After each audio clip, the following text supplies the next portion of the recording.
Hola a tots, soc la Clàudia i avui us llegiré un fragment d'un relat que he trobat a la pàgina web Relats en Català. El text està signat per un autor que es fa dir Rocabruna.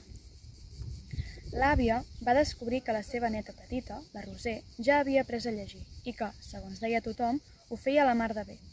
I com que aquella era una època que la feina de la canalla era ajudar i col·laborar en tot el que es feia a casa, i encara més a pagès, molt aviat l'àvia li va trobar una ocupació.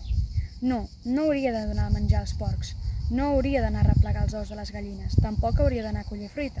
Res de tot això. La feina d'aquella nena, la petita del Joan, seria llegir.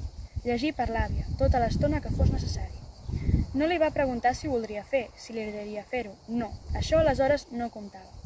El parer dels més petits no existia als ulls dels grans. Quina bestiesa, a qui se li podria córrer una cosa així? La Roser, aleshores, era molt petita, 7, 8 anys, potser. El cas és que no recorda el dia que va començar a treballar per l'àvia, però sí que conserva a la memòria imatges d'aquella escala que, cada estiu, l'ombra de l'eucaliptus convertia en un improvisat saló de lectura. L'àvia, asseguda al replà de dalt de tot en el seu silló de vímet, i ella, asseguda 2 graons més avalls, als seus peus, llegint el que l'àvia li demanava. No sap dir quantes hores dels seus estius va passar llegint uns llibres que no entenia i posant la seva veu a unes històries de les quals no en capia ni un borrall.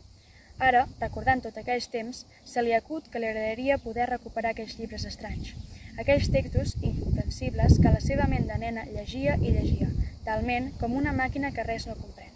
El cas era llegir, i llegir en veu alta, que era el que la seva àvia li demanava. Allò li agradava, notava que era un terreny que dominava, s'hi sentia segura, notava que podia modular la seva veu a voluntat, sentia que era la mestressa de la situació, i això, ve d'aquí, la feia sentir important, molt important.